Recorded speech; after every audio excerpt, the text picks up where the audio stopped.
protestation sous protestation.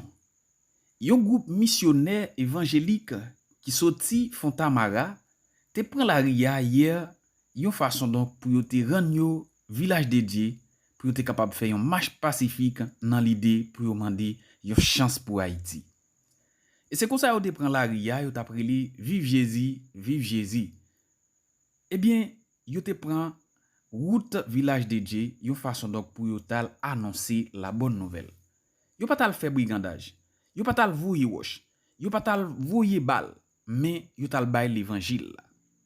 Eh bien, t'a semblé bandi Izo t'arrivé prendre l'évangile là hier dans mes groupes chrétiens sa yo qui te manifesté volonté yo pour yo te faire marche pacifique ça. Eh bien, nous pas dit trop de détails, en a le temps de yo qui t'a manifesté et tout ça qui yo t'a dit.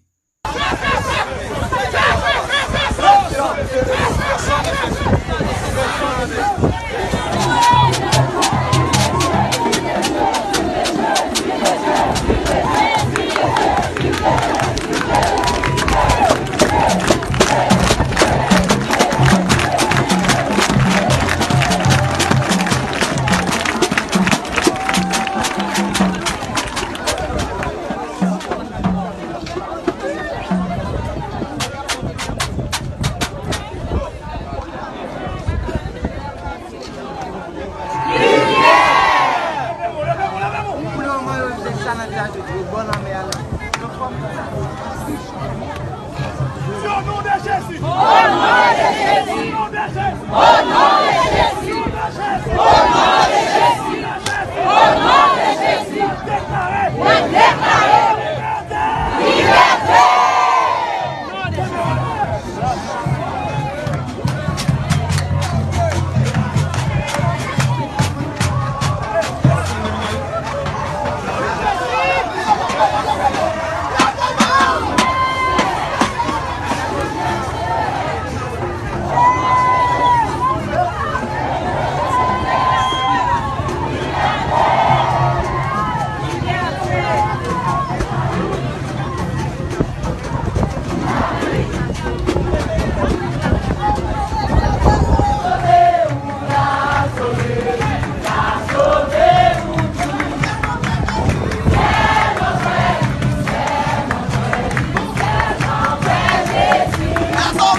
Yon bagay ki atire atensyon nan manifestasyon sa, se ke nou antre ou le yo soti avik respect. Ni bandi yo pa fe pi chanj yo, bandi yo pa tire sou yo, bandi yo pa fe. Pi problem sou ke yon vin bay l'Evangile la yo